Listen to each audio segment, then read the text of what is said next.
आज आपल्याला बटाट्याचा पराठा बनवायचा आहे। इथं मी कणिक आधीच भिजवून ठेवलेली होती।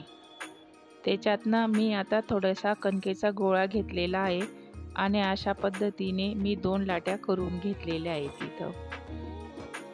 आणि आपल्याला आता त्याच्या पाऱ्या लाटून घ्यायच्या आहेत। मी पराठा बनवण्यासाठी आधीच बटाटे उकडून ठेवलेले आहेत आणि त्याची सालं काढून घेतली आणि मॅश करून ते बटाट्यांमध्ये मी सारण बनवलेले। सारण 4 हिरव्या मिरच्या, अद्रक, लसूण, कोथिंबीर आणि कढीपत्ता टाकून मी ते सारण मिक्सरच्या भांड्यामध्ये टाकून घेतलेलं आणि सारण करून घेतलेलं। आणि ते सारण काढून मी तडका पॅनमध्ये तेल टाकून त्याच्यामध्ये राई जिऱ्याची फोडणी देऊन आणि मग हे सारण त्याच्यामध्ये टाकून कलसून घेतलेलं आहे आणि मग ते मॅश केलेल्या बटाट्यांमध्ये मी ते टाकून घेतलेलं आहे। बघा, अशा पद्धतीने मी ते सारण तयार केलेलं आहे। आणि आता आपल्याला याच्यामध्ये भरून घ्यायचं आहे आणि अशा व्यवस्थित सर्व चहू बाजूने हे पारी पॅक करून घ्यायची आहे। आणि आता आपल्याला याचा पराठा लाटून घ्यायचा आहे।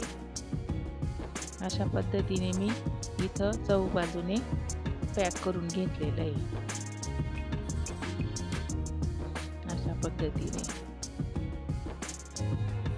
अशा पद्धतीने मी चारी बाजूने कोपरे पॅक करून घेतलेले आहे। पण ज्यांना पराठा जमत नाही त्यांच्यासाठी हा पराठा बनवण्यासाठी एक योग्य रेसिपी आहे।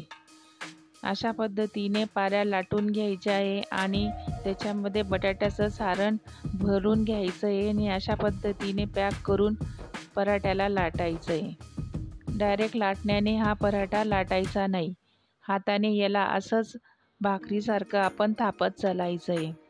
अशा पद्धतीने तुम्ही जर पराठा लाटला तर तो पराठ्यामधनं सारण बाहेर निघत नाही। अशा पद्धतीने मी पसरवत गेलेली आहे, बटाट्याचा निघत नाही सारण याच्यामधनं। बघा किती छानपैकी पसरवलं गेलेलं आहे, मस्तपैकी। अशा पद्धतीने पसरवल्यानंतर मग लाटण्याने याला लाटून घ्यायचं आहे आपल्याला। आता जवळपास अर्ध्याच्या वरती हातानेच पसरवलेला पराठा आपण आता याला लाटण्याने लाटून घेणार आहोत। बघा, अशा पद्धतीने लाटण्याने लगेच हा लाटला जातो। जे सारण आहे ते बाहेर नाही निघत, मग व्यवस्थित फुटत नाही, तो व्यवस्थित बनतो मग। बघा, अशा पद्धतीने मी इथं पराठा लाटून घेतलेला आहे। आता आपण याला तव्यावरती टाकून आपल्याला या पराठ्याला भाजून घ्यायचा आहे मस्तपैकी। तवा मी आधीच गरम करून ठेवलेला होता। गरम तव्यावरती मी पराठा टाकून घेतलेला आहे। अशा पद्धतीने त्याला आता आलटी पलटी करून आपल्याला या पराठ्याला शेकायचं आहे। आता याच्यावरती मी तेल टाकून घेतलेलं आहे, तुम्ही बटर टाकलं तरी चालेल। मी इथं तेल टाकून हा पराठा शेकून घेणार आहे मस्तपैकी। चहू बाजूने ह्या पराठ्याला अशाच पद्धतीने आपल्याला शेकत चालायचं आहे मस्तपैकी। बघा किती छानपैकी फुगला पराठा मस्तपैकी। चहू बाजूने हा पराठा अशाच पद्धतीने आपल्याला शेकून घ्यायचा आहे मस्त। बघा किती छान फुगला आहे पराठा।